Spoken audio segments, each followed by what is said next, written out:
উল্টে গাছটি বুড়োলো, খিচুড়ি গল্প ফুরোলো। বৃষ্টি শেষ, কাল থেকে মনে হচ্ছে যে রোদ উঠবে। তো আজকে আর খিচুড়ি করিনি। খিচুড়ি একটা হেভি ভারী খাবার, মানে খেলেই তোমার সারাদিন পেট ভার থাকবে। আর খিচুড়ির সাথে আমরা যে টিচুড়ির জোগাড়টা করি না নানা রকমের, সেটা তো আরও অম্বলের আরও ভারী খাবার। তো ওই জন্য আজকে খিচুড়ি আর করিনি, আজকে সাধারণ ভাত ডাল তরি তরকারিই করেছিলাম। তো ঘরে তোমার ফ্রিজে আমার গেঁঠা শাক রাখা ছিল, সেটাই বেশ আলু বাদাম দিয়ে ভেজে নিয়েছিলাম। বাদামটা এই জন্য দিয়েছিলাম যে বিলুর আবার খুব প্রিয়। এবার এই রান্না তোদের খাওয়া মুখে রুচবে না, সেই জন্য আমি বাদাম দিয়ে ভেজে দিলাম, তার জন্য বাদামের লোভে বিলু খেয়ে নেয়। আর তিতলি টক খেতে ভালোবাসে, আবার ভেন্ডিও ভালোবাসে, তাই ভেন্ডি দিয়ে মুসুরির ডাল করলাম আর আমি চাটনি করে নিলাম। কিন্তু তোমরা লক্ষ্য করছো যে একটা কড়াই কিন্তু না ধুয়ে ধুয়ে আমি বারবার ব্যবহার করছি। দেখো প্রথমে ওই কড়াইটাতে আমি প্রথমে আলু ভেজে নিয়েছিলাম, তারপরে শাকটাকে ভেজে নিলাম, দিয়ে আলু আর শাক তুলে রেখে ওই কড়াইয়ের মধ্যেই আবার একটু বাদাম শুকনো লঙ্কা ভেজে ওই শাকটা আমি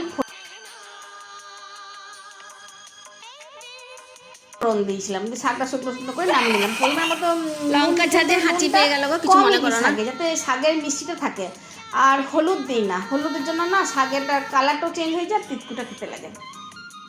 এবারে আমি করলাম তোমার মুসুরির ডাল। তো মুসুরির ডালটা আমি টিনের বাটিতে সেদ্ধ করে নিয়েছিলাম, সেটা দেখিয়েছি তোমাদেরকে। তো ভেন্ডিগুলো কিন্তু ওই কড়াইয়ে দেখো কম আঁচে রেখেছিলাম, কিন্তু বেশি আঁচে রাখলে চলবে না, তাহলে পুড়ে যাবে। কিন্তু কম আঁচে অল্প তেল দিয়ে ভেন্ডিগুলো ভেজে নিলাম। ভেন্ডি ভাজার পর ভেন্ডিগুলো সাইডে তুলে রেখে, মানে কড়াইয়ের মধ্যেই দুটো শুকনো লঙ্কা ভেঙে পড়ে ফোড়ন দিয়ে দিলাম ডালটা। তো এটাও হয়ে গেলো রান্না। আর পরিমাণ মতো নুন চিনি দিতেই হবে, তোমরা জানো। ডালে তো হলুদ লাগে, সেটাও তোমরা জানো। ওইটাকে তুলে রেখে দিলাম। এবার তিতলির জন্য করলাম আচার। আচার না, চাটনি, আমের চাটনি। কিন্তু আমের চাটনি করার সময় না আমি খুব একটা তেল ফোড়ন এসে ব্যবহার করি না। কেন জানো না, প্রথমে ওই কড়াইয়ে জল দিয়ে দিয়েছিলাম, দেখো ওই কড়াইটি ব্যবহার করছি কিন্তু। আর একবারও ধুইও নি নামাইও নি, ওই তরকারি আজারে পরে আবার গ্যাসে চাপাচ্ছি। ওখানে জল দিয়ে দিলাম, আর জলে পরিমাণ মতো নুন চিনি দিয়ে দিয়েছি।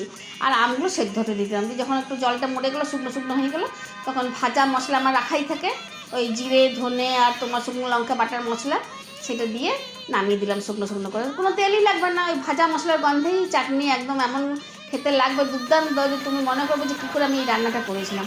তো ভাতে দেখতেই পাচ্ছ শাকটা তো এত সুন্দর রান্না করেছি যে পুরো ভাতটাই খাওয়া হয়ে যাবে। কিন্তু তবুও ভেন্ডির ডাল চাটনি করেছি, এই দুটো একই সাথে মেখে খেতে দারুণ লাগে। তোমরাও খাও, খাওয়াটা মনে মনে অনুভব করো, এনজয় করো, আনন্দ করো। ভালো লাগলে আবার দেখবে, বারবার দেখবে আমার ভিডিও। তাহলে আজকে আসি, ধন্যবাদ।